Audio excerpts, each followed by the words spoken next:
Jaya Buddha Saita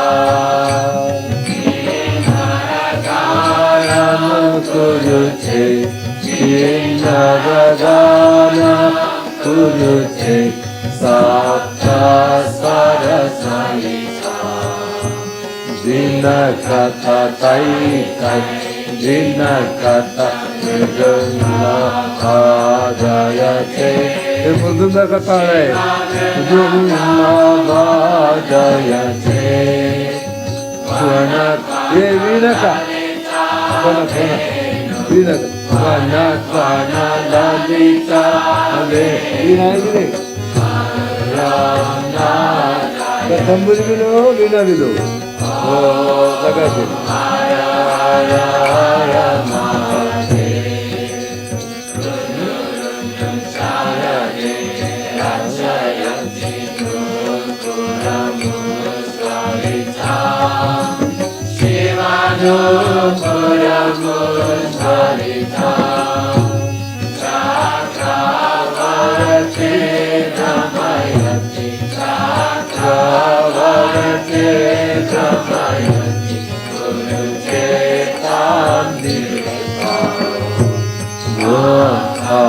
Lupa chupa alam lupa chupa Shiva talam nadayate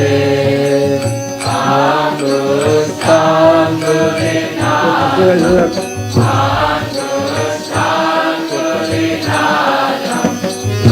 Asakatam Kuruse Om Hara Hara Hara Mahadev Karpura Jyoti Lolam Panchanana Sahita Siva Panchanana Sahita Trinayana Sasidhara More Trinayana Sasidhara More Vishadara Kantayuta Sundara Chaka Kalapam Kahamanayuta Bala Shiva Palakayuta Bala Namaruti Sulapinakam Namaruti Sulapinakam Paradita Nukapala Om Hara Hara Hara Mahadev Chandani Padani Kritva Jalari Madayate Shiva Jalari Madayate Nira Jayate Brahma Jayate Vishnu Vedantam Panchate Inti Charana Saroja Rukamade Rupa Shiva Rukamade Rupa Mahalokayati Mahesha Shiva Lokayati Suresha Ishamadinatha Om Hara Hara Hara Mahadev Dunde Rachayanti Mala Panaka Bhuttavita Shiva Panaka Bhuttavita Vamavibhage Gita Vamavibhage Gauri Ruhamatilalita Sundara Sakara Sharire Kriptabhasma Bharana Shiva Kriptabhasma Bharana Kriti Vishabhadvajarupam Hara Shiva Shankara Rupam Sapataya Arana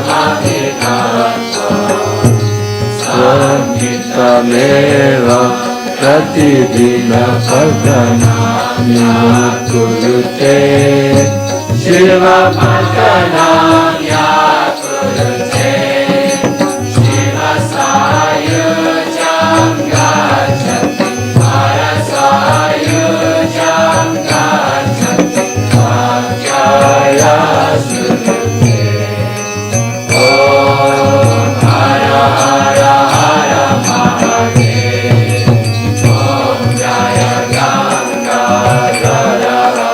Shiva Jaya Girijadisha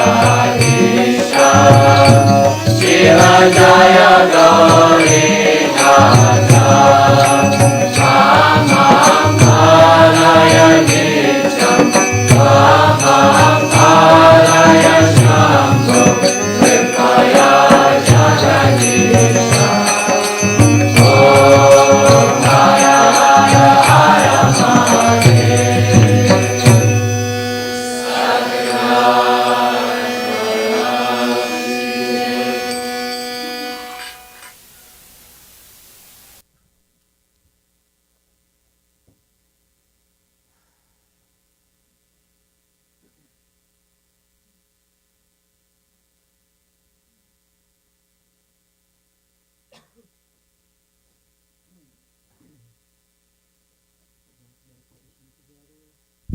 Last night was Shiva Parvati, the night of Shiva.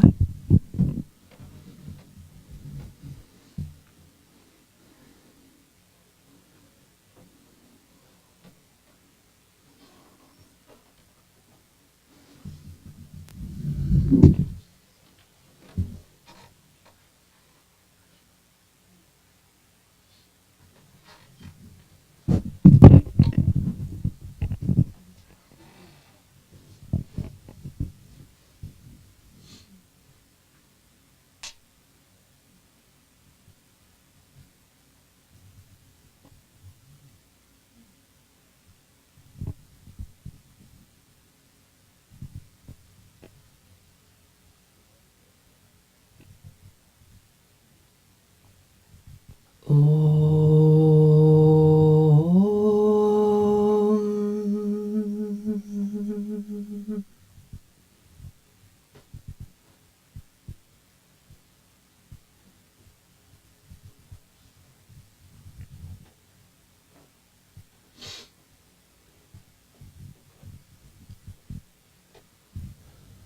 Om Namah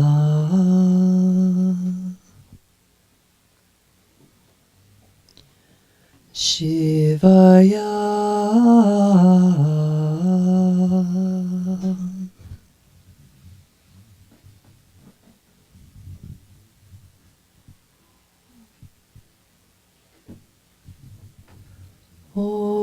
Om Namah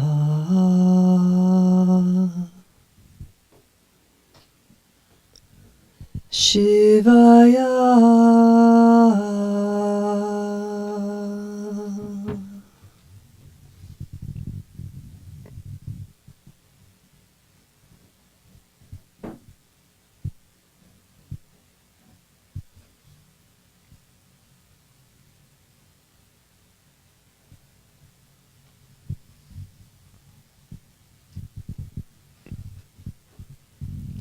Om Namah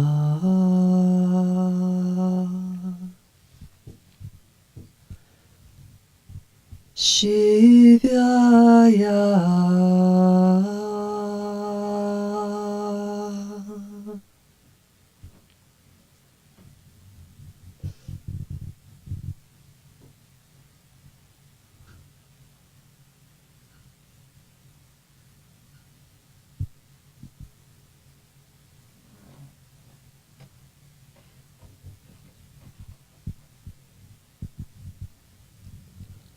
Om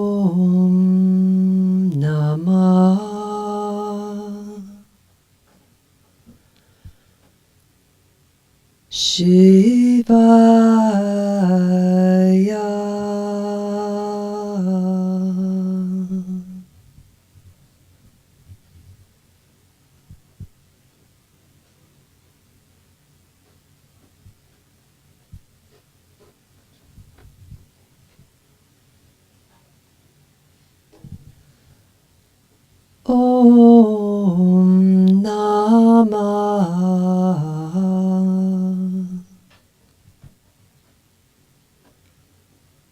Shivaya.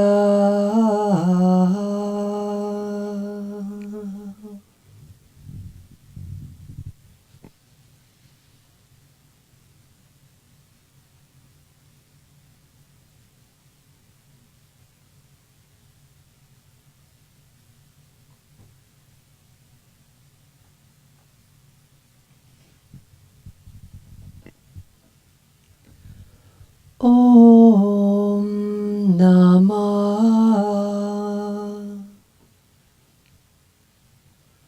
Shivaya.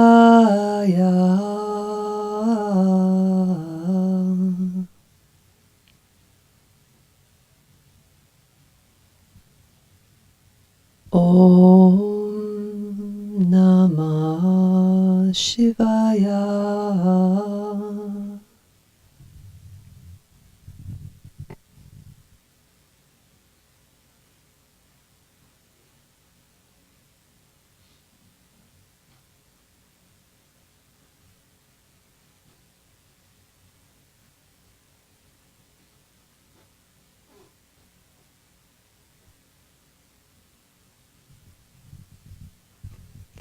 Om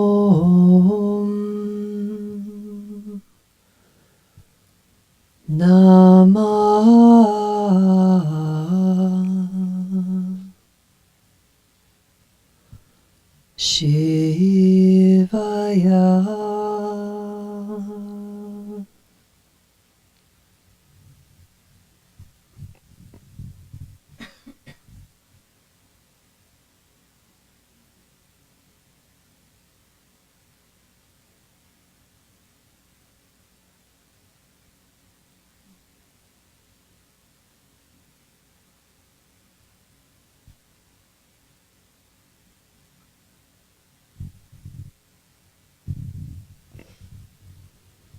Om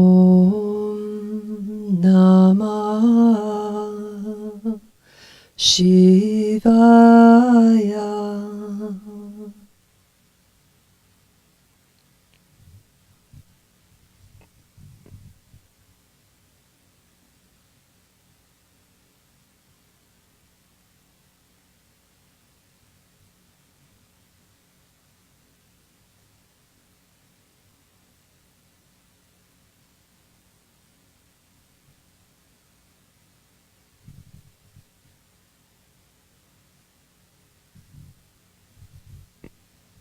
Om Namah Shivaya.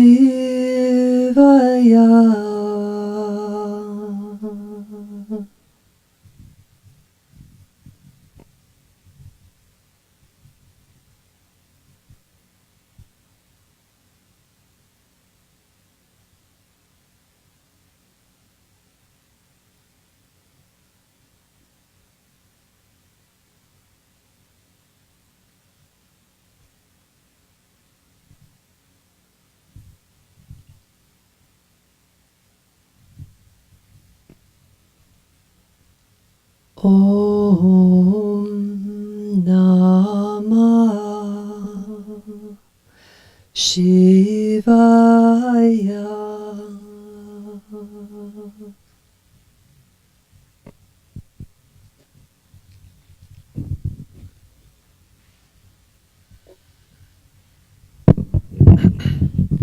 Let's extend to each other from inside to inside directly.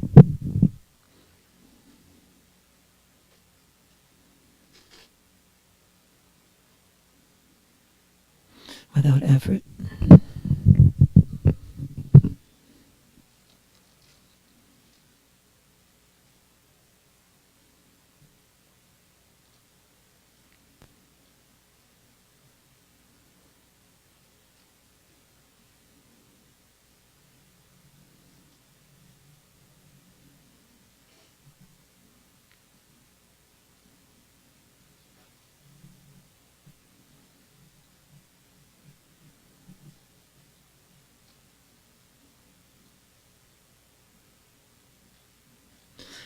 Let's extend to our ancestors.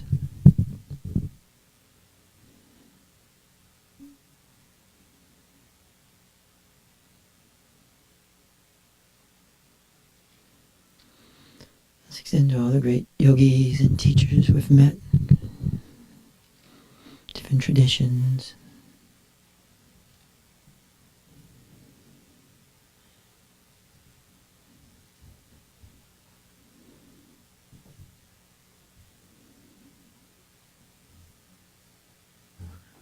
Let's extend to the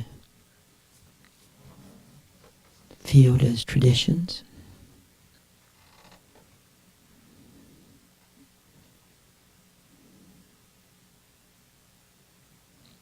And then let's extend then to that, to Shiva.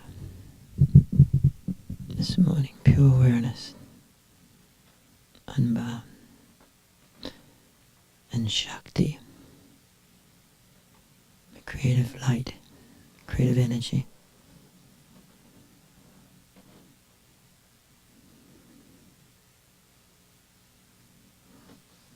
Then remain aside for a little while. Glad everyone's here this morning.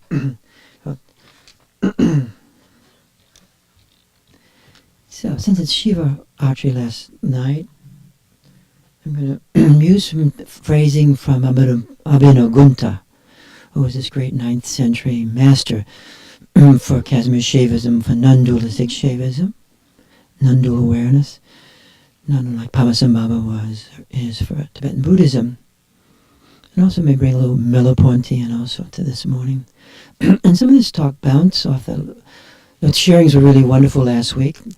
And at the end, Martha shared a very exquisite sharing on touch, and the experience of touch and awareness manifesting as touch and being touched.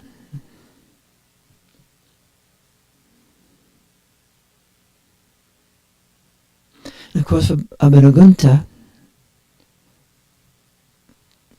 embodiment is the body's recollection of being. The body is the manifestation of being, manifestation of awareness. And the awareness of being is always embodied. The awareness of being is always embodied. He also had a series of tattvas, dimensions, like 32, 33, something like that.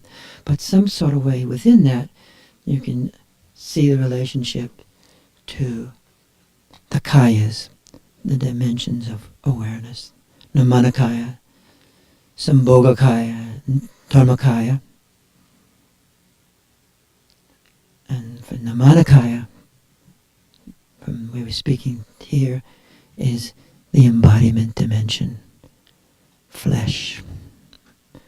Merleau-Ponty would call shar, humanness, embodied. The awareness of being is always embodied. Embodiment. Shiva, primordial awareness, Dharmakaya, if you wish, is one. Shiva who is, Shiva's a who is being, capital B-I-N-G, becomes embodied as humanness.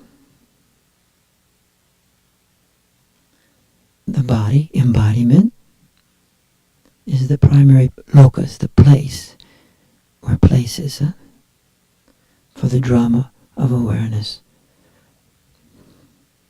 Embodied awareness, human awareness, animal awareness, earth awareness, congealed light. We can also think Namanakaya is the realm of embodiment. And the embodiment, to become more aware of that which we are, that experience, becomes more and more luminous. The body is the place of the touching and being touched by being. The inner touch and the outer touch. The felt sense of being touched, like grace arising from within, that feeling of the inner touch, and also the transmission of the field of being through touch. Not unlike that great fresco in Rome, fingers touching, Same phenomena. Same phenomena was described last week.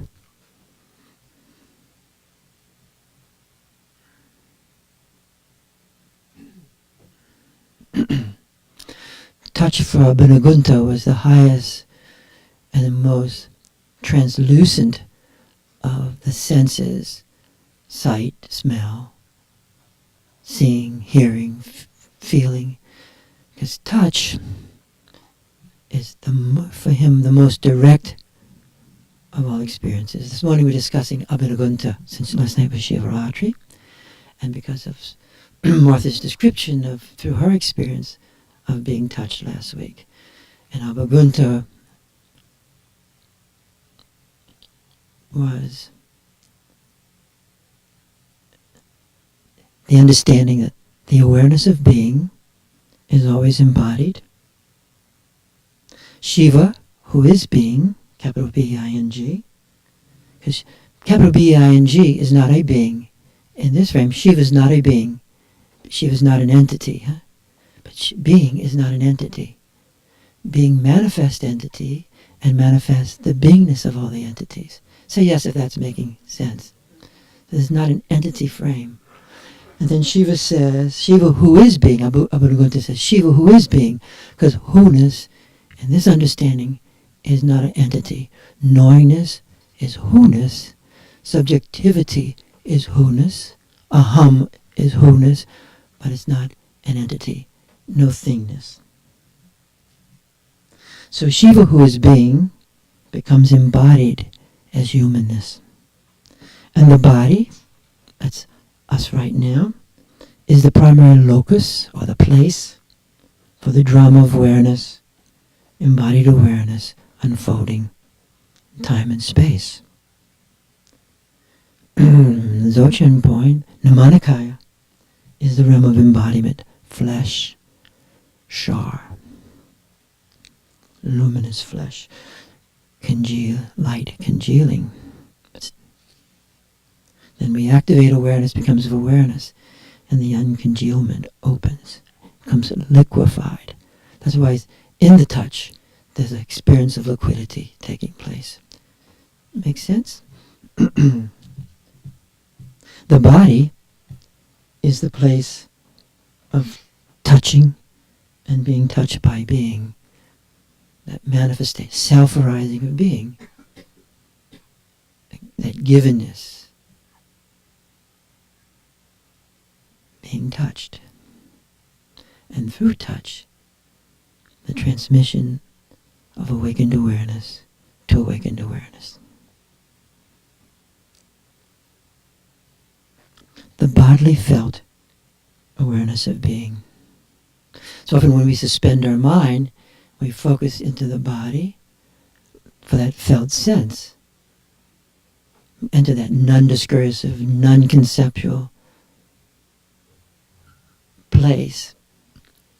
And then there arises, so manifesting, pulsation, becoming sound, becoming words, becoming signifies, becoming meaning. And even as it's arising, there is that continuum being communicated directly with the arising, right? So the arising is both vertical and horizontal. Vertical is arising up, and the horizontal is what's being communicated in the non-conceptual frame. Say yes if we understand that. Merleau-Ponty would call that entwining, the entwining. The touching or body felt awareness of the pulsating heart, the heart essence. So out of the heart essence, the embodiment, the radiance of the light, the energy,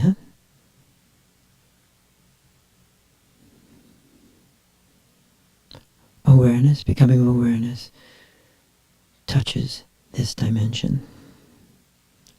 If we consider touch the most direct and the most available to gnosis, to direct perception, to awareness, because it was so close. The closer than sight, closer than hearing. So awareness can touch awareness in this world. Then there are the divine sense energies of the pulsating heart. Awareness is the bodily felt awareness of Shiva, pure awareness. So awareness, our awareness, is the manifestation in place as us of primordial awareness, Shiva. Awareness is experienced in and through the energies of the body, the Shakti, the Chi, the pulsations, the vortexes, the vibration, the tingling.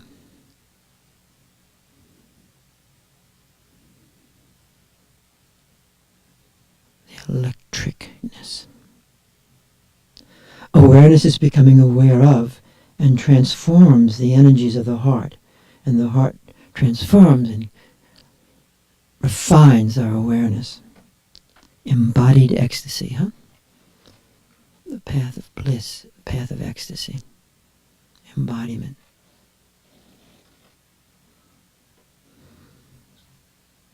Awareness of being is always embodied. Awareness becomes aware of awareness within the body and through the body. At least in this dimension, huh?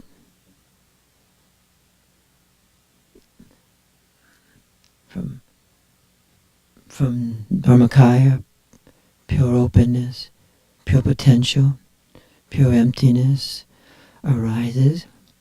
The radiance, it is radiant. Oneness and emptiness, oneness and open. Radiance creates light as forms, huh? The archetypical forms begin to arise. Light as forms. Forms of light, actually. And then those forms of light manifest flesh, embodiment, us.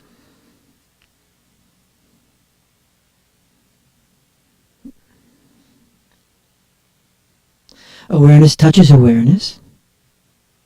Awareness can touch awareness. Awareness awakens awareness. And can do this directly, and can do it through touch and sight and hearing, like the mantra we just heard, and smelling.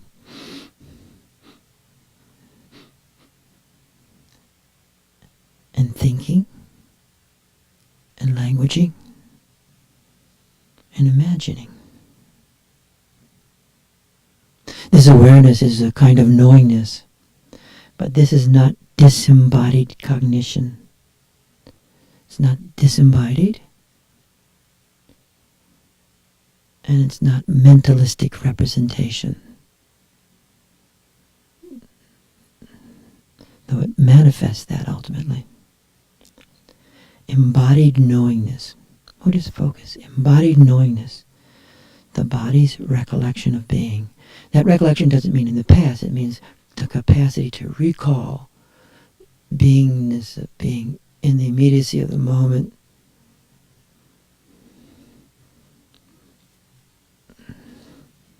Bringing forth timelessness in time. Awareness becoming aware of awareness, which is the ground of awareness. Being. Awareness makes contact with being as being. Being is awareness. Manifesting. Being in all the beings. Being, which is not a being, manifests being in all the beings.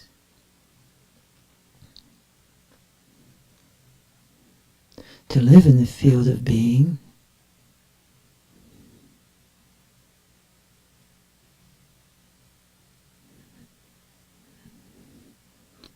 process of completion, experiencing the completion that's there. Then it says, there's an intense vigilance within being, experiencing the intimate union between self and other. One touches and makes contact with being through beings. One makes contact with being, with being, through beings and one's own being. Sounds very contemporary, huh? There is a sense of inner touching, which is the bodily felt sense of being, the felt sense of presence arising.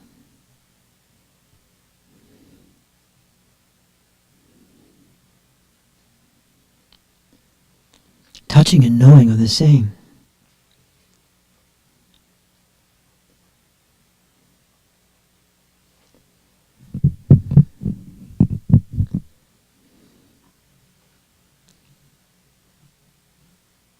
Touching the beingness of being through touching a being.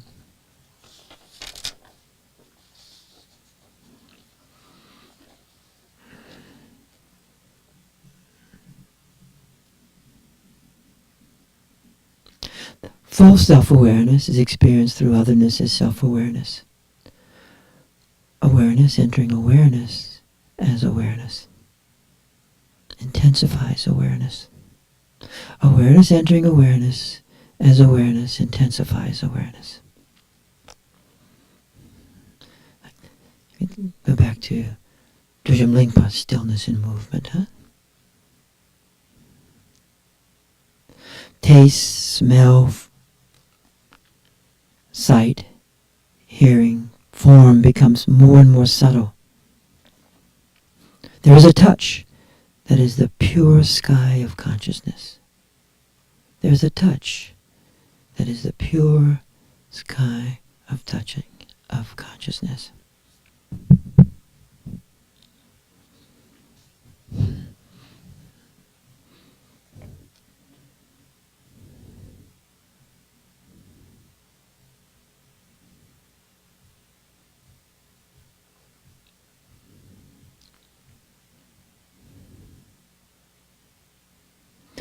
Shiva, who is awareness, manifest awareness as light forms becoming flesh forms. You experience liberation in your bodily embodiment. Your body is a vehicle.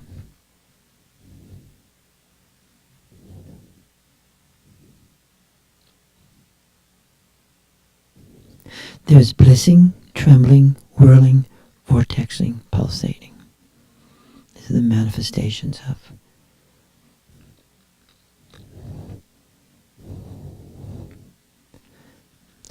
touching can invoke and bring forth non-dual awareness. Through duality, non-duality arises, like in the Sistine Chapel. Through duality, non-duality arises. It's not as far off as we mystify it. Touching can invoke non-dual awareness. Through duality, non-duality arises.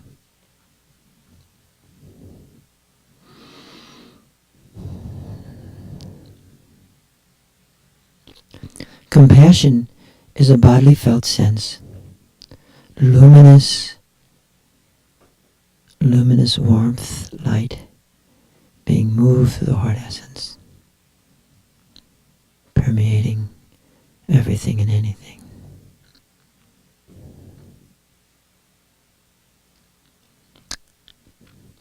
Awareness surges forth and expands and expands and expands. And also experientially can contract. Huh? It opens and closes the abhasa. It opens, closes, closes, opens, opens, expands, contracts, expands, pulsates, pulsation.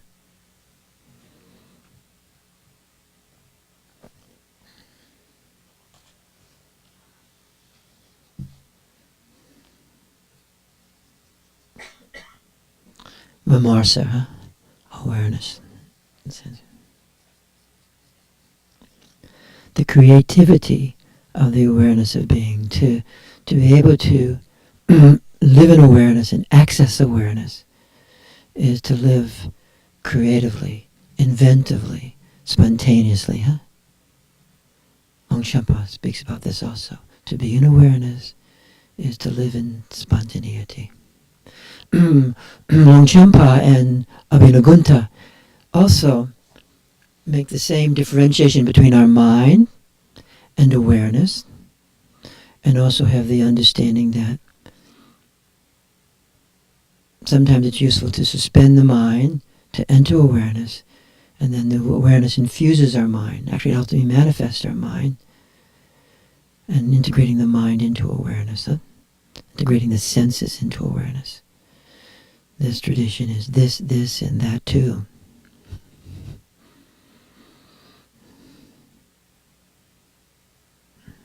The creativity of the awareness field, unbound, surging, expanding, moving. The inner sensuousness, the inner felt sensuousness of embodied light. The feeling of awareness, phrases, the feeling of awareness.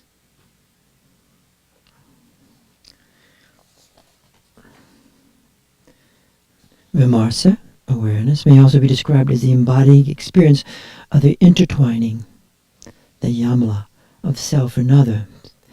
And in this process that involves the senses, there's a fusion or harmony, Malena. Beautiful name, Malena. By the fusion of the senses, Abhinagunta refers not only to the fusion of the senses with one another, but also to the integration of the senses with the whole range of one's embodied consciousness, as one becomes pervaded by divine energies, light, the sense energies. You follow that? Say yes, right? By intertwining, intermingling,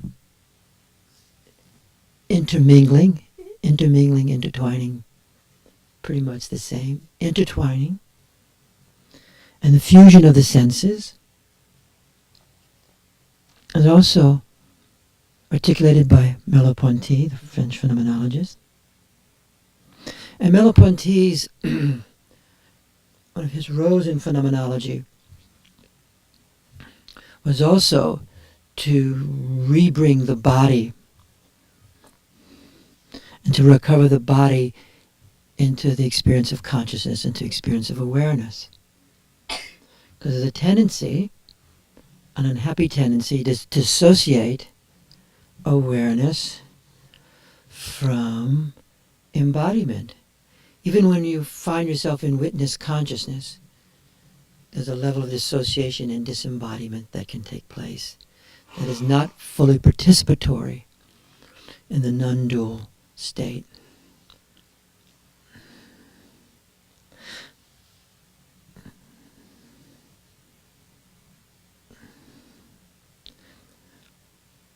And there's a person very influenced by Merleau-Ponty named David Abram, and he wrote a book called The Spell of the Sensuous.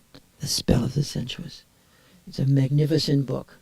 He's a true ecologist, and he opens ecology to the non-dual light of awareness. And he's also a masterful writer. And he's a student or disciple of Merleau-Ponty. And he focuses on understanding. So we're following our discussion about touch, last week. So Martha's sharing it right at the end. So glad you did. Of the role of the senses in awareness, huh? So Merleau-Ponty's understanding of fusion of the senses, and it's interesting, same almost exact words of Abhinagunta. It's often referred to as synesthesia. Who can pronounce that correctly? Synesthesia? Synesthesia. Thank you, not synesthesia. But many people who have that awareness capacity and born with it, they're very synesthesic, whatever that is. but they feel the senses often in oneness, huh? You can almost see a smell, see a sound, see colors, you feel colors. It can be quite confusing as one slowly learns to get used to that non-dual state, because when you have synesthesia, non-duality is very close, more often than not. So yes, if you understand that possibility. And although synesthetic awareness is often considered a marginal phenomena, shall we say weird, for Merleau-Ponty, it's the natural capacity of human beings. Are you feeling we're together on a little topic from Abun Gunther, step by step? Embodiment. The felt sense of being embodied. So, this goes back again to pre-discursive experience.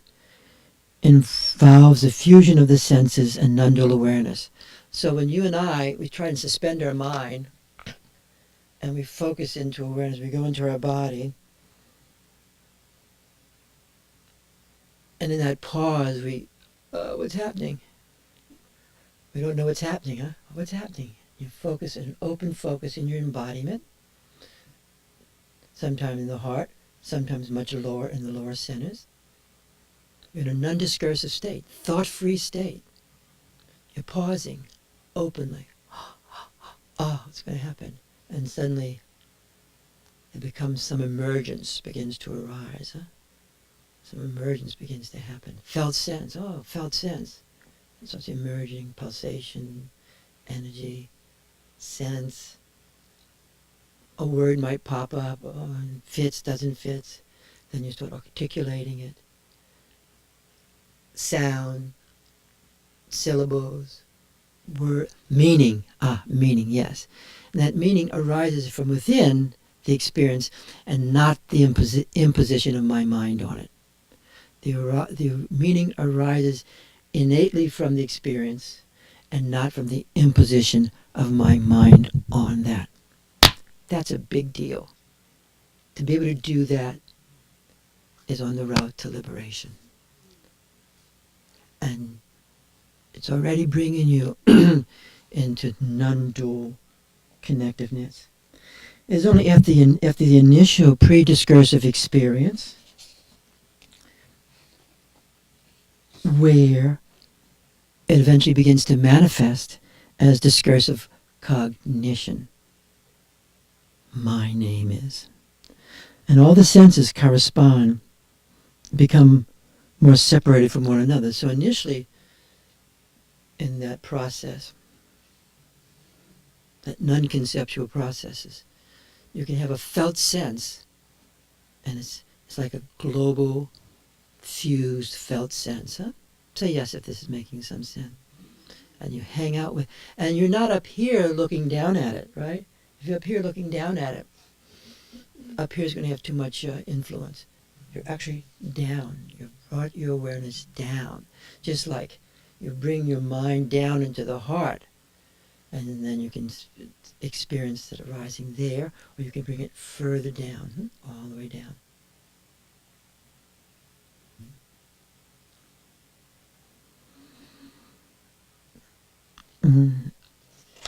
Abram writes this in his book, The Spell of the Sensuous. If I attend closely to my nonverbal experience of the shifting landscape that surrounds me, and also this experience is not simply within, but it's also situationally. So if I'm reading a situation, I can try and read it with my mind, see it, regurgitation, or I can feel it also. So it's not just a solipsistic experience, this non-discursive state. It's situationally bound. I'm always in a situation, and that situation at source is non-dual. The knower and the known are one at the pre-discursive level. So when I enter this level and I get better at it,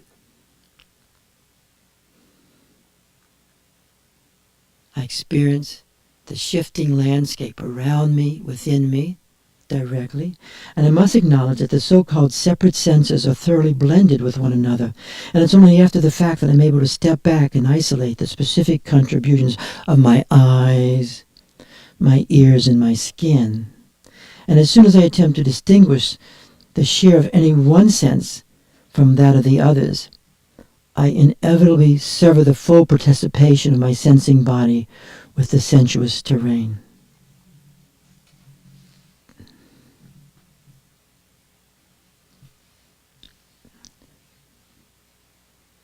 So he's describing here how this synesthetic or the synesthetic experience or the blending of the senses naturally adheres in precognitive perception. And then we can say from Abhagunta's point of view, when you and I are in the field, the more we're in the field, if we're in the field right now, the more we have the blending of the senses, and the more the senses are infused and activated, and the field knowing through them. That's why Rajampam, I always say his name wrong also, the 11th century great master who influenced Longchenpa, would say there's gnosis of the body, there's gnosis of awareness, very direct, and there's gnosis of the mind. Gnosis also comes through our mind.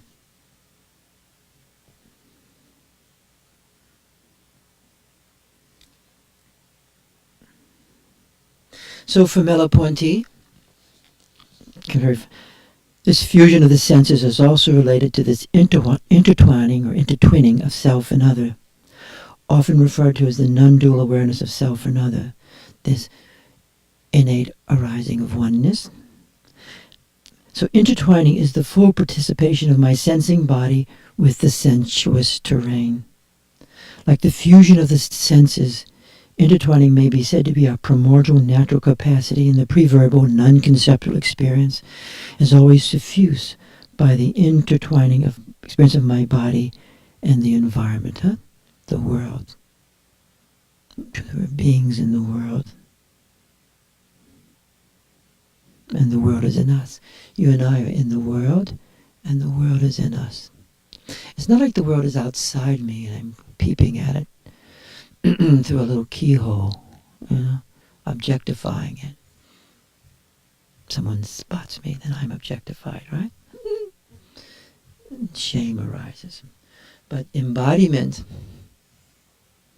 is the natural non-conceptual oneness. Even St. Thomas Aquinas said the same thing. The knower and the known are always in oneness. Whatever you know at some level, pre your reflective knowledge, you're in oneness. The knower and the known are one oneness.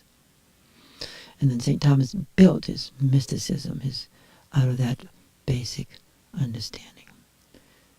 There's a capacity to make explicit, to open up, to unwrap the natural oneness.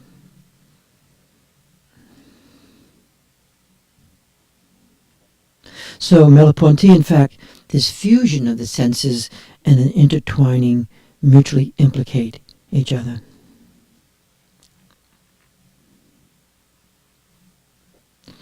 Perception is the dynamic participation between my embodiment and everything and anything. So we can discern within the very active perception a participation between the various sensory systems of my embodiment. Indeed, these events are not separable, for the intertwining of my body with everything it perceives is affected only through the interweaving of my senses and vice versa. So the synthetic experience is a blending of the senses, especially inherent in the pre-cognitive or preconceptual perception. Almost done here. So the fusion of the senses and intertwining of the two interdependent aspects of pre-discursive experience.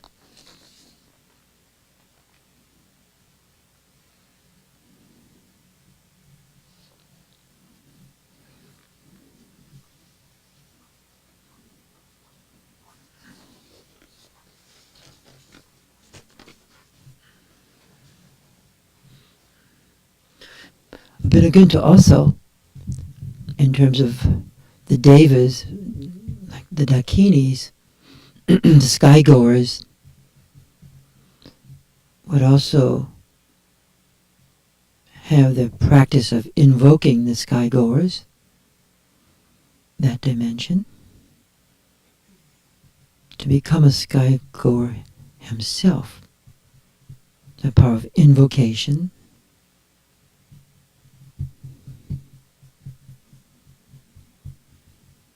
the archetypical manifestations of the elements, which themselves are the devas, gods, the goddesses. Very elemental. Space, air, earth, water.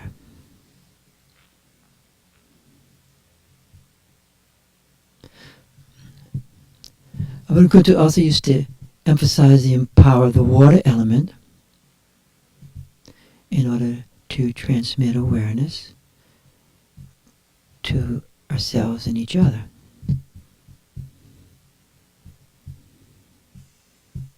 So we'll sit back for a second.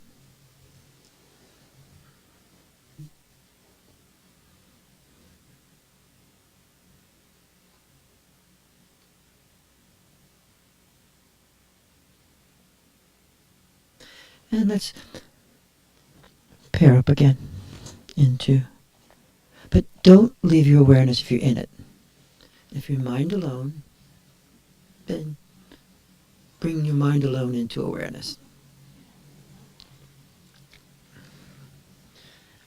Everybody's awake today?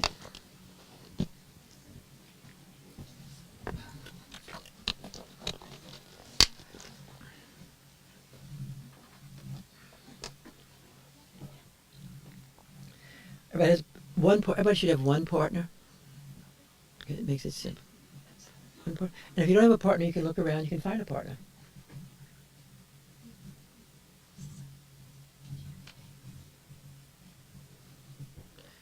If you don't have a partner, I'll work, you can work here.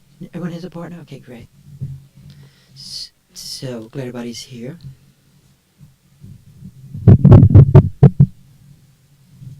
Embodied awareness, huh? Embodied field. Living in the field. The transmission of the field. The great compassion. It's all very simple, actually, huh? It's not so esoteric. It's not even unduly ritualistic. There's nothing much to believe either. You just have to play with it and see what happens. If nothing happens, move on. Or save the best and leave the rest. You ever think about that? Saving the best and leaving the rest? So here we are. Let's go back to Dujum Lingpa. I love his invocation, his elaborated instructions. And he starts off again, do not lose your sense of luminous awareness, open awareness.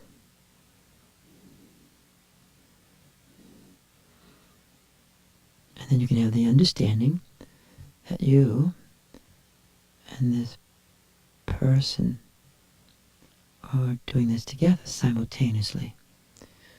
You're actually entering awareness with this other person in any way that you do that.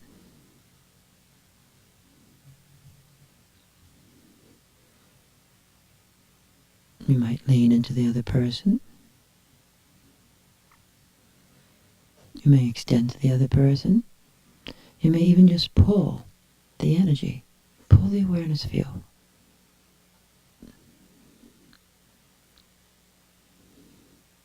Opening. You may gaze into the other person. You may smell.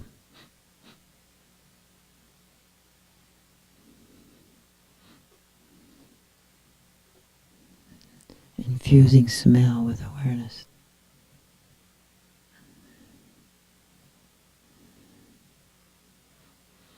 I find if I put a certain particular perfume on, it activates the whole system. Other people can't stand it, but it's very activating. And some of these ancient substances are designed to activate. They are. They activate the energy. Just like modern perfumes activate the energy. I'm falling in love.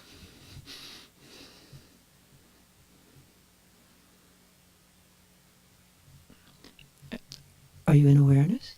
Do you feel the feel? Say yes if you are. Say no if you're not.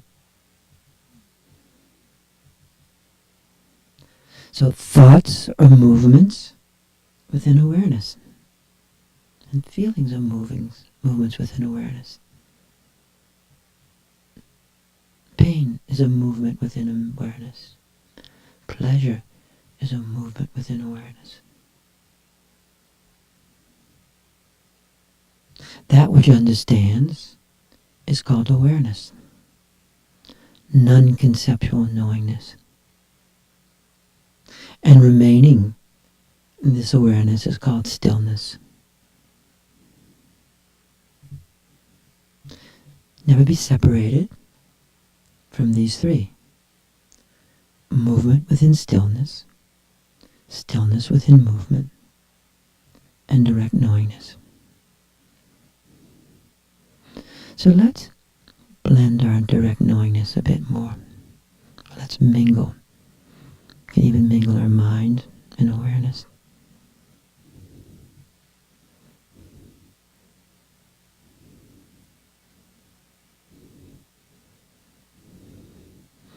Often when this actually happens, you will feel a container. You actually will feel the container like a third form around you. Anybody feel that? It's like the vase is not simply within me or around me, it's also around us. The vase. And it could be also around a group, where the tantrics always like knowing the boundaries. There's a boundary in the unboundedness, paradoxically. Stillness within movement, movement within stillness.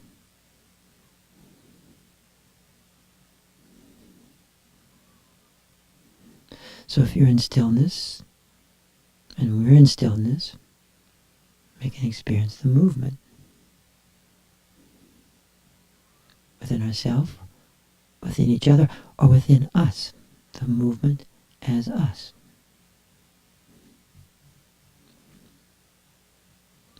One plus one equals 3, the third.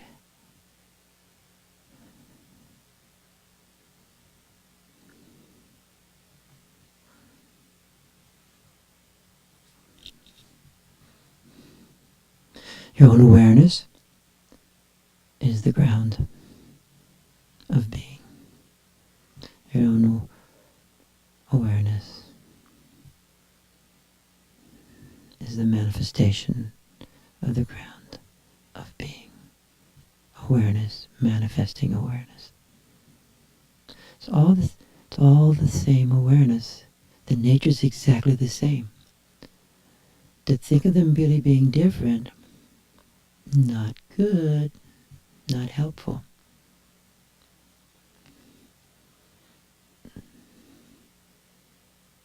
Only one awareness, one being.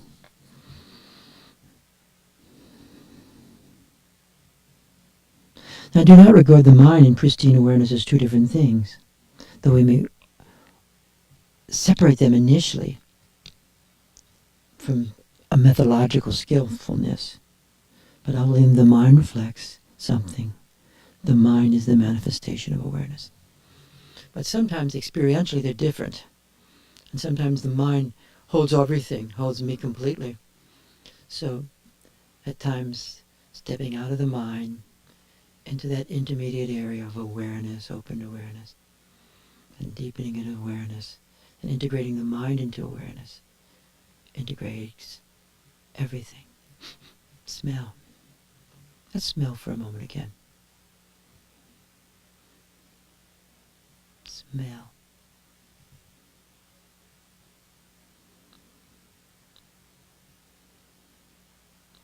Let's focus on hearing.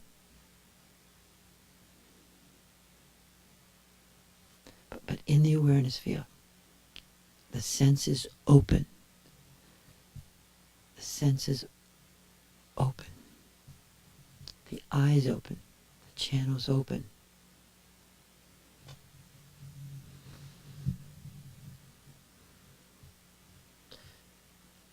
We're not in witness consciousness. Observing one thought after another is not the path. Witness consciousness is not the path. It's maintaining your own awareness or of luminosity and pristine awareness, sustaining your experience of within pristine awareness is the path.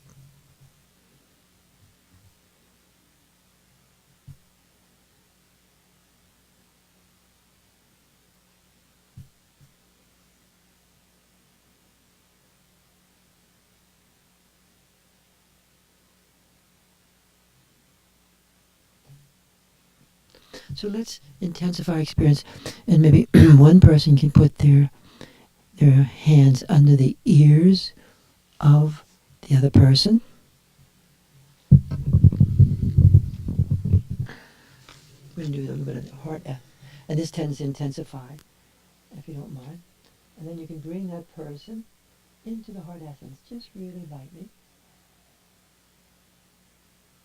And as they move, you can feel the field increasing.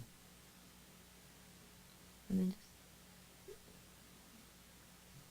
very easy touch, soft.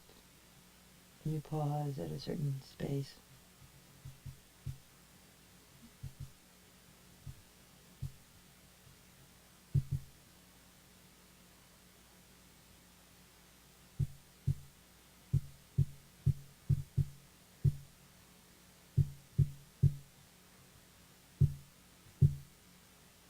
And slowly you feel the touch also being activated, the energy coming through the touch, the oneness, especially touching right behind the ears. And sometimes you can use your wrist lightly. So powerful, but so gentle, unintrusive. As the person comes up, you can place your hand in the back of his or her heart. Just subtle little touch. But it's not the pressure, it's the allowing the feel to go through you,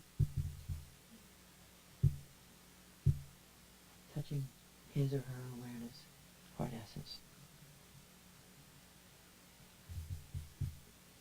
None of this is force. And as they go up, you can actually touch by their shoulders, and just a tiny stretch of the fascia helps open up. Relax a bit more.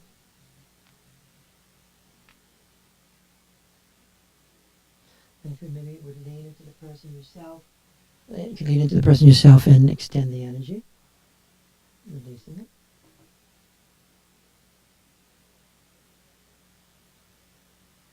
And then you may feel your back opening up more now. That was a little process, huh?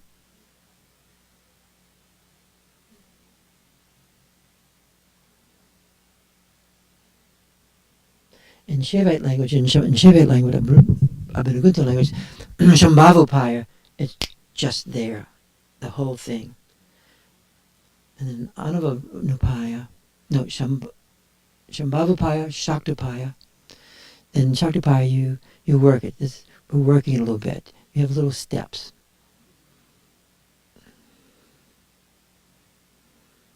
And Anavapaya also, you have steps also. And Shaktapaya is primarily the energy you're working. Now let's just take our finger, our wrist, our thumb, and just touch the person's third eye, the forehead, just so lightly, like a kiss, super light.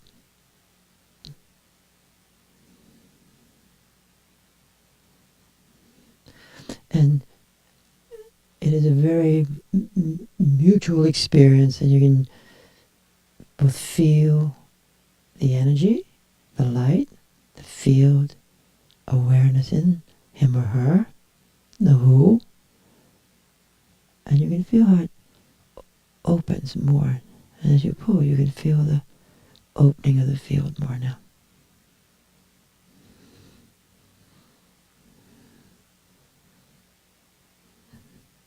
You want to move slow, you can feel the field in the wrist pulling, opening more. So you do it, it just opens more and more. And paradoxically, as it opens in him or her, it also opens you. It's very mutual. And for the heck of it today, you're going to place your wrist under the person's nose. And they can actually breathe or smell the energy, the Shakti.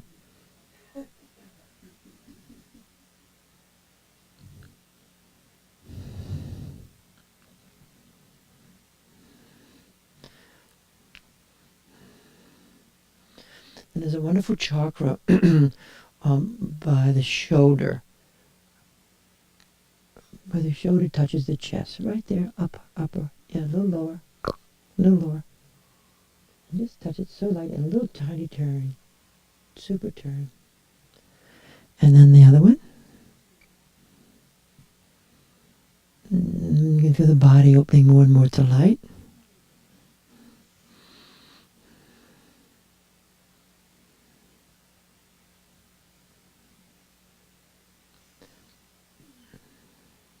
And let's take our thumb again and just touch that part where the upper part of the right about here. Where you see little bindus are often right about there. Right about there. And just push so lightly. Everything is super light, no pressure.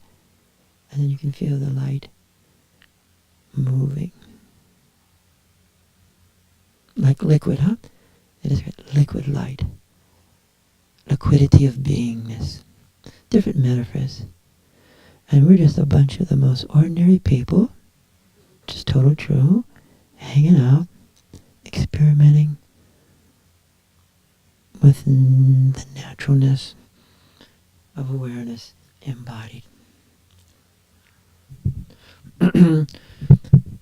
Now, Bhagavad would say sometimes that to have some degree of practice is really useful, to have awakened awareness, and also to have some sense of the sublimatory function to do this. You with me? Because in the sublimatory function, or the arising of the energies, you keep opening the system up, okay? You're opening up you're going back into the non-discursive realm, and you're opening up that area, up through the Dantian, the hardest door to open, Dantian opening, and it rises up, heart, that doorway, right, beneath the breast, opens up, and the pulsation begins more in earnest in the heart essence.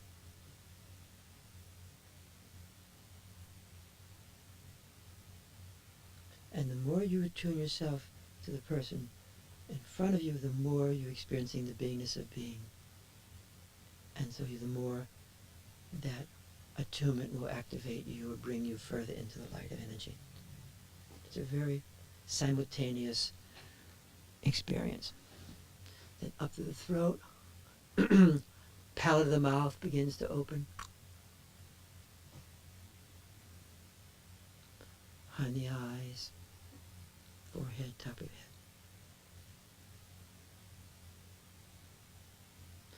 And as many know, the eyes are the great transmitters of the energy and the light, perhaps more powerful than anything.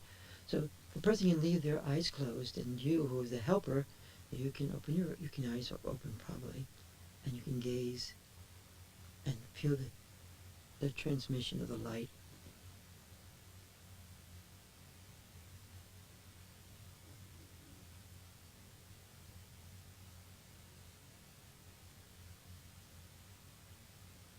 You can move your eyes to the center of the person's chest, the heart. Feel the resonance. the light.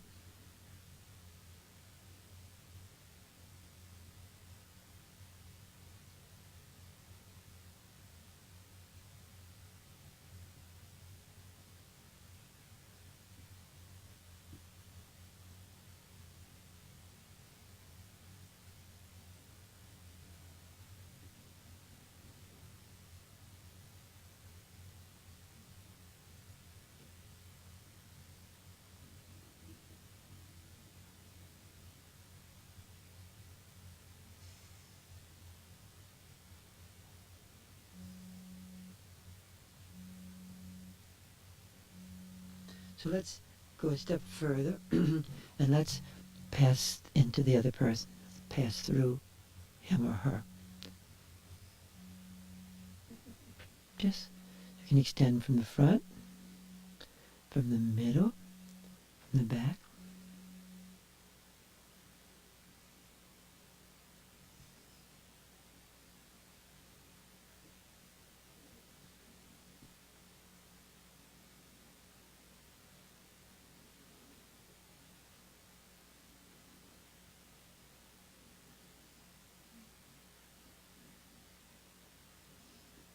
You can extend the column of light if you wish, if you can.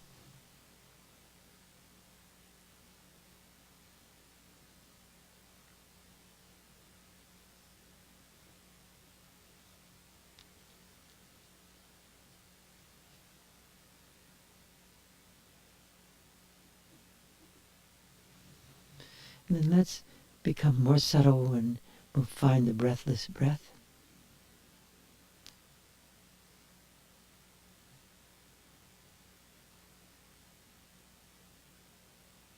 You can extend that if you want, that place.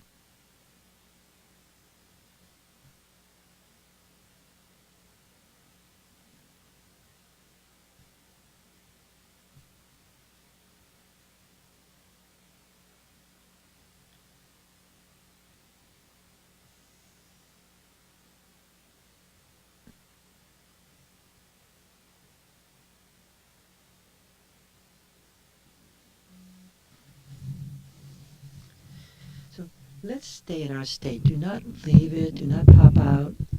And I'm going to ask just a few people to share their experience, okay? Because when people articulate their experience from the field, we learn everything at that moment because it's communicated both through signs and symbols, but it's also communicated very directly through the experience of the field.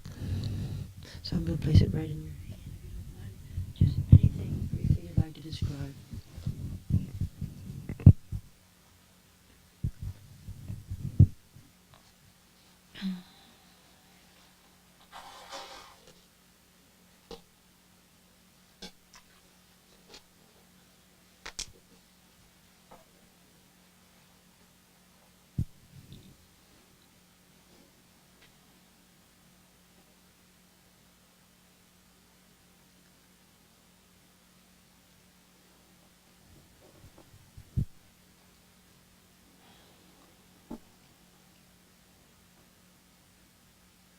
Well, what I'm with is the exquisite silence surrounding all the experiences. And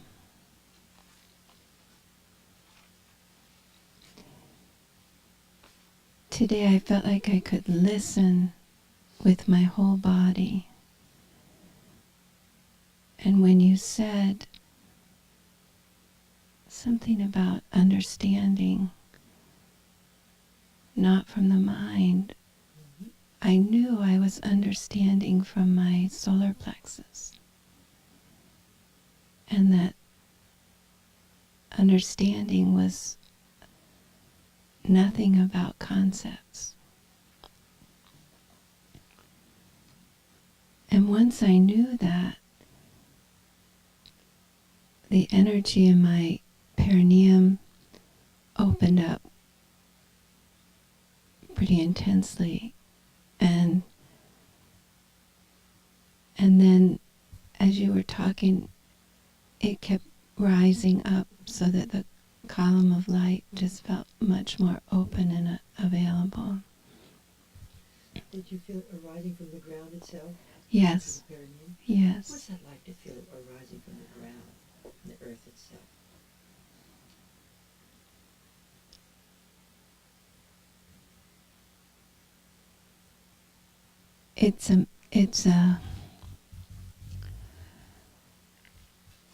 It brought me to an experience of being floating but not floating, and it's the de-densification of the physicality, but also being very present and here, and so there was just complete enjoyment of it. What's that word feel like? De-densification of the physicality. It's a great phrase. What is that like? De-densification of the physicality.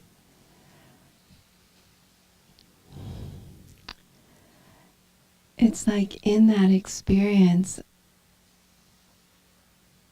I became less weighty, and but not in a prior to this, that's been more of a floaty kind of feeling, and this was not at all. This was like the physicality was more. There's movement in the cells, and lightness in the cells, and the bones, and all that's part of this body, and yet being very physical at the same time. That's cool. You know, actually, Dusha Rinpoche says some of the same stuff where he says enlightenment is actually feeling light. I was very surprised, but it's really cool. And it's really feeling the lightness of being, and not so densely heavy. That's, it's not just, that word light is not just clear light, the light of knowingness, but the felt sense of lightness.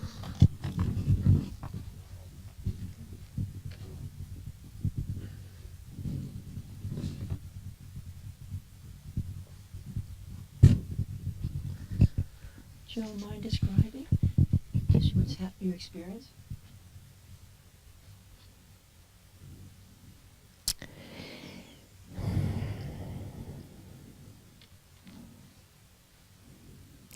As I was listening to Elizabeth, I found myself searching for a way to speak about what I had experienced that was like that, and it's like weight doesn't matter. There's all this physicality without weightiness, but very substantial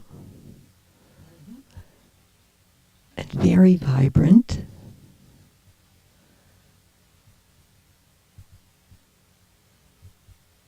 And everything is in a unity. When you were talking about, when you asked us to focus on this sense and then that sense, I experienced what you had said earlier, that as you try to move to one, identify one, you lose that moment in which all of the senses are melding together. And so being present in that, I was using your words to understand something I hadn't understood before about that aspect of being in this place, which is that all of the senses are deeply and powerfully engaged in a way that has nothing to do with how they usually are. So that I can smell awareness, and I can taste awareness, and I can feel awareness, all at the same moment. I can see awareness, but has nothing to do with the ordinary way that those senses work. So it it was finding myself in these experiences and then having your words come in and hold them differently.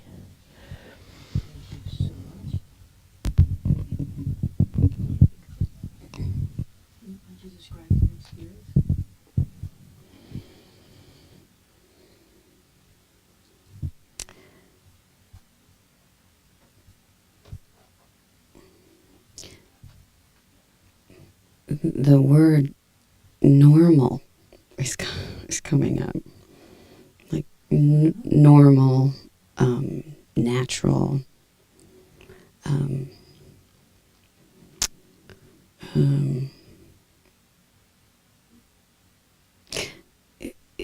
it's interesting how during the talk it was like there was this strange trace that emerged during the talk as I'm in this sensuous place, and it just sort of flashed, and it was old Catholic crap kind of came in there, and it was very, and it was almost a little amusing. Like I it was just like like how do I say this?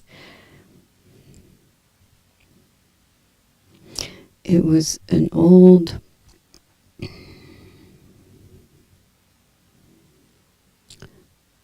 trace of messaging that I received through a religious trace that came through, and I mean it was very it was quick. It was like a blip. It had no feeling, but it was there, and I became aware of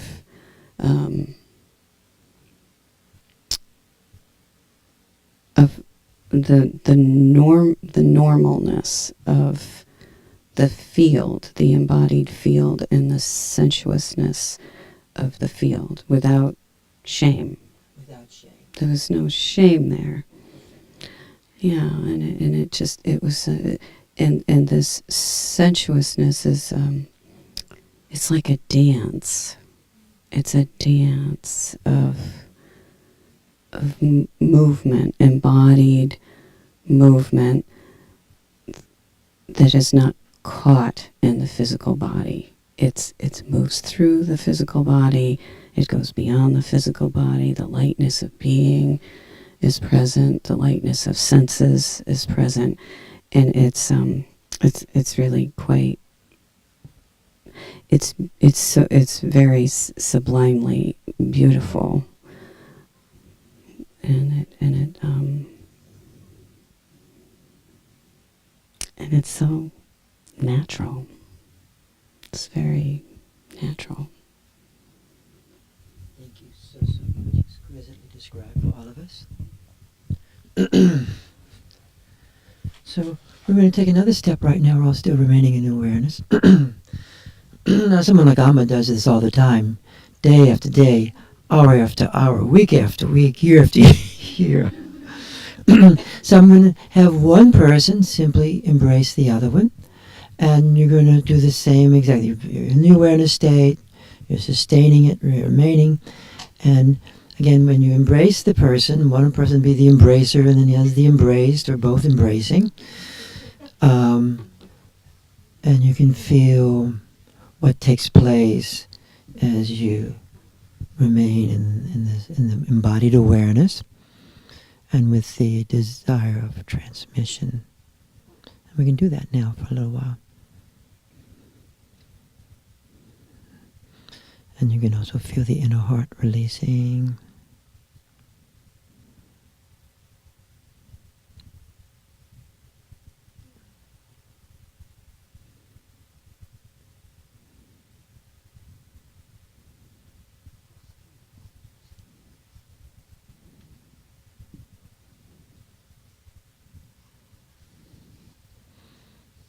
And then you can pause for a moment again if you wish. And I'd like you to again, if you wouldn't mind, enter into the embrace again. And if you can discover the breathless breath at this moment, that would be really interesting. Sometimes breathing out, intending to breathe out, but not actually exhaling, or intending to breathe in, but not actually feel the intention, your mouth can be open a bit. Or you can just do it like in this Shambhavapaya. You just do it, as they say. Enter the breathless breath. And you can open that more and more and more. Then if you have to breathe, please do. And sometimes you can feel completely so directly.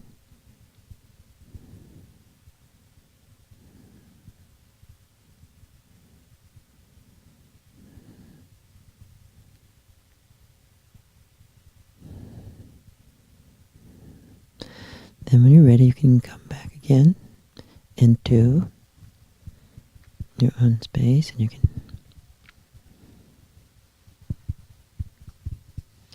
we do one more before we end. I'd like you, without moving, to embrace the room. I'd like you to like you're embracing the room, where you can feel the embrace of the situation, the situatedness, even to the physical aspects.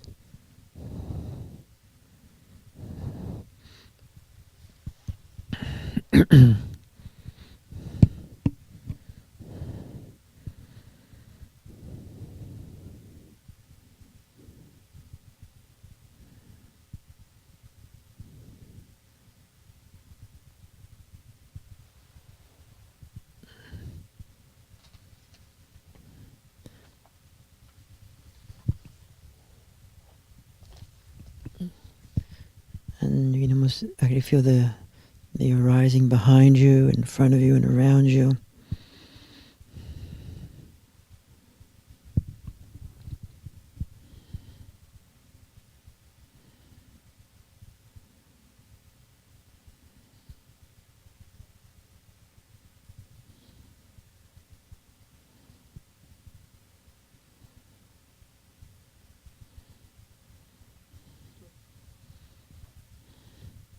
And you can remain in that embrace, and I'm just going to have a few people to share their experiences. I'll just place the mic in your hand, if you don't mind.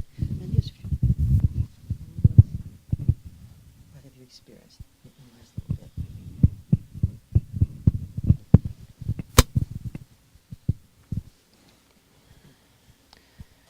bit? It felt like the Madonna, The Madonna and Child, and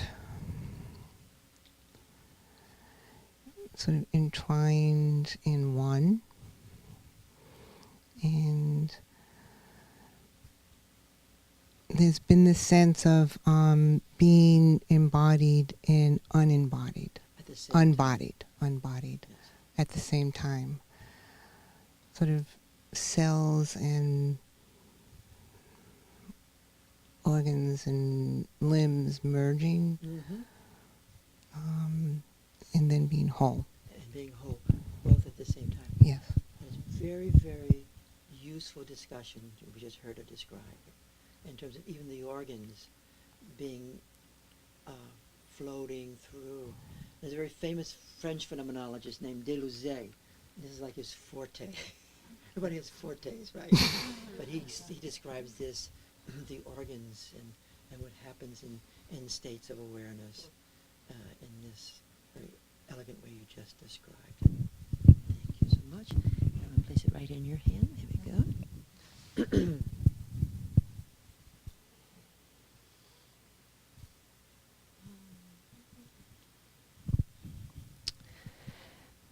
Well, there's the feeling of being the embracer and the embracee flowing back and forth. And tremendous support, just an ease, just actually a relief. Could you describe that relief or relieving experience? You wouldn't mind just touching as some kind of release, or that's a really cool phrase when that happens. Could you put that towards a little bit more, suspending your mind, watching what arises?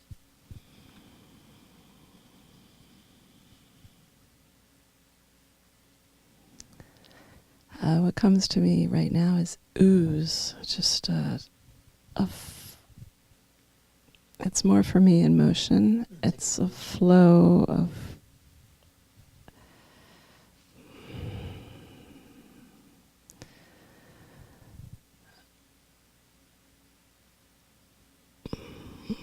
what also comes to me right now is expectation flows away, so it just is, and it's like an ooze. Sounds horrible, but it's an ooze. It's just a kind of a luxury wow out. That's all I can say. Thank you so much.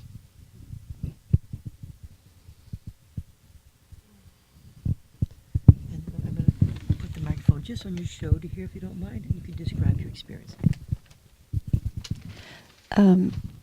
Where I ended just now was just this feeling like there's only love, there's only love, just feeling all around me. But that was quite a process, which I would actually like to describe.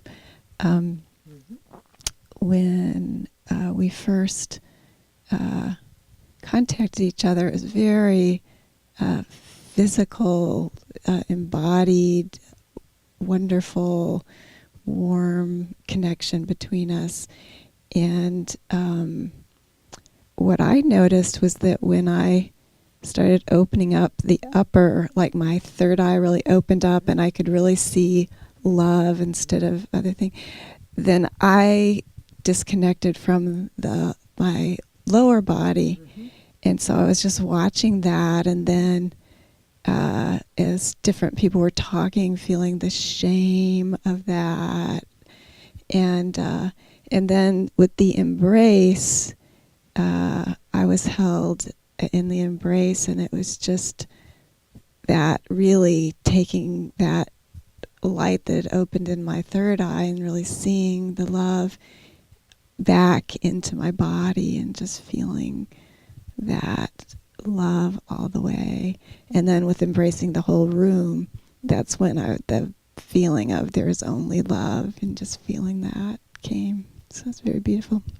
Could you just pause for another minute, and if you could just describe the sense of the feeling, even the feeling of love, but what's it like to actually have, because it's not an affect, but what's it like to have that feeling and to be feeling your way through this? What's it like to be feeling what's that like? It's kind of like buoyant and light, and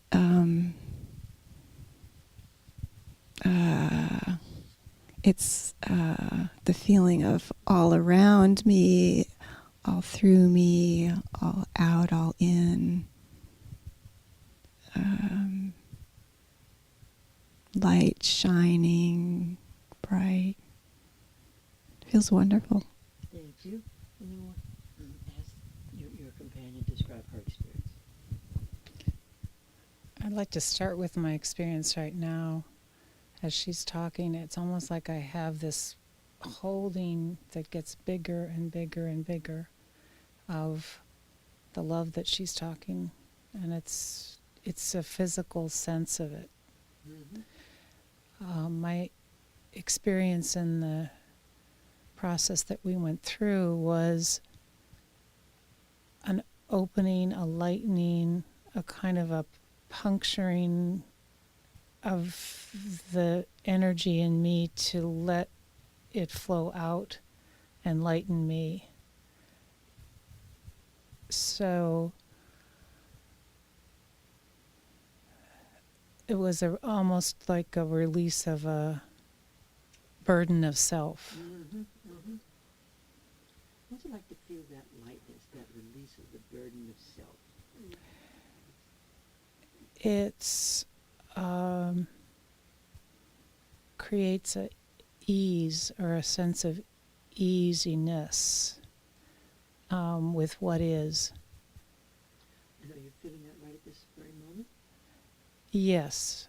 What's it like to be talking and feeling it at the same time? It's just a presence without a forward worry. Cool.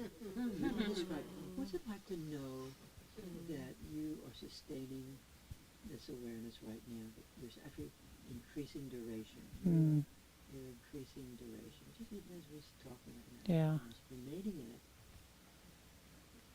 What's it like to know that? Knowing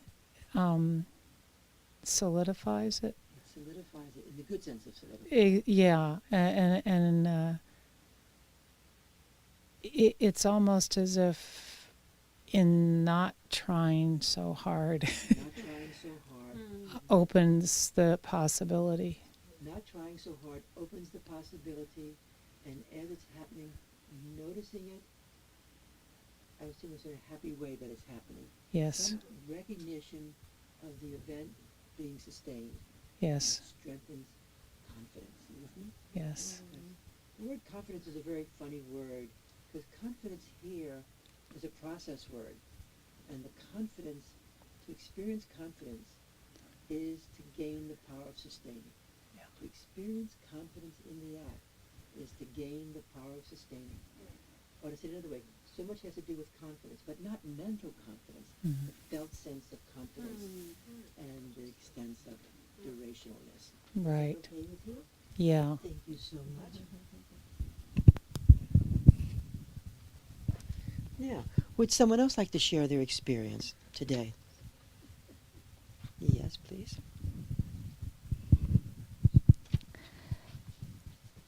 I'm having an experience today of dissolving of fascia, almost as if it's becoming energy. The fascia itself is energy with a permeability that is allows for being in this sea of love, and at the same time being located. Beautifully said.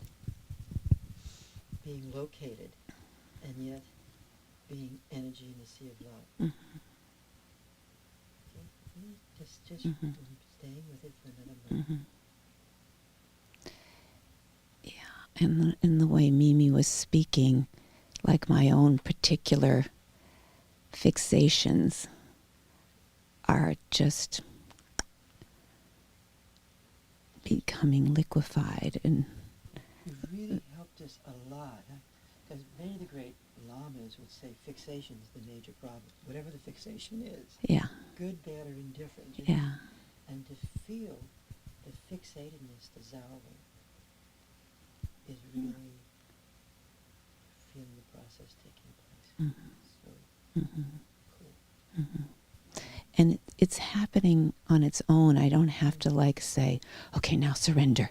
You can do this. You know, it's just, you know, Happens. it's just happening. Actually, it all just happens.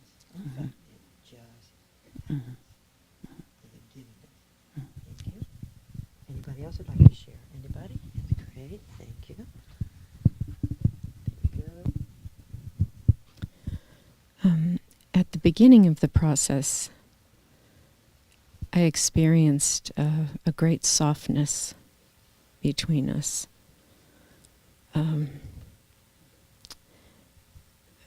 Not quite like a cloud, but just a very great softness. And kind of a tingling between us. A tingling, but away from my body, towards Diana. And as she put her hands on me, the more she did, the more I felt, well, I felt first complete relaxation. And then I just felt like a falling away of my bodily infrastructure. And just like a union with her. And yet we were still individuals, but there was a union. And when you told people to go through the other person, I had a vivid experience of her going through my chest and out the back. A real, like a, I don't know how to describe it, not like smoke but great light going through me. And then when we were embracing, it was, again, an engagement, an effortless engagement between us that felt very natural and very safe. And I experienced a great feeling of joy during this process, almost to the point of weeping. Beautifully, beautifully described all of this so well. And the thing of the mysterious Konjunktio, the mysterious states of union, huh? And how there's that oneness and difference both at the same time, huh? That's why difference is really great. It actually amplifies oneness. Yes, here.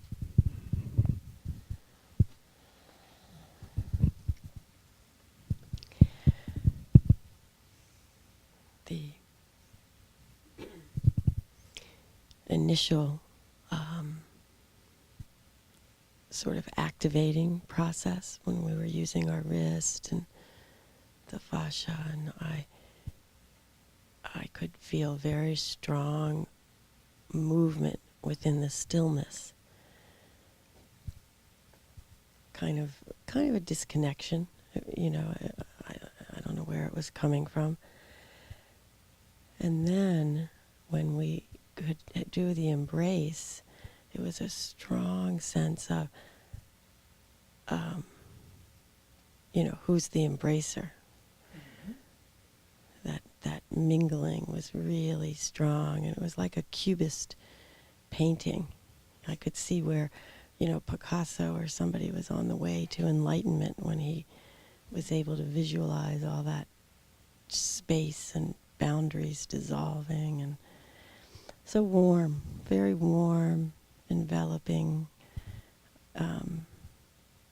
needed, direct, safe, was very grounding. So then the gratitude. Thank you so much. And Husserl would say, what is the wonder of all wonders? Pure consciousness. And the doorway is our own subjectivity. And with that, we're going to listen to the chant to Shiva again. We're celebrating Shiva Arati today. I hope so we can pull it off here. No, we're going to have to start over again. Here we go. Here we go. And then we put a little chant on.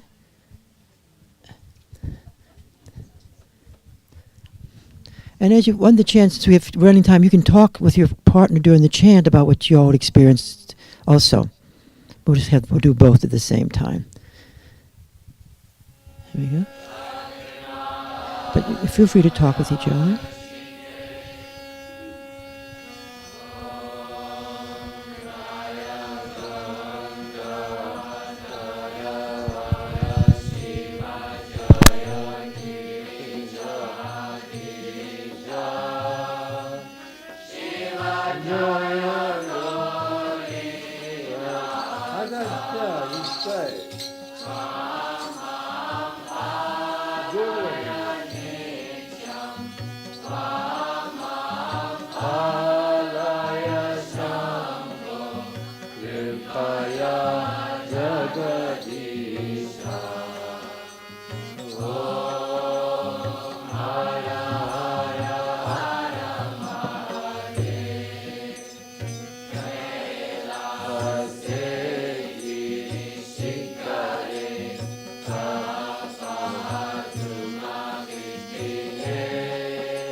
Kunja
Asakasa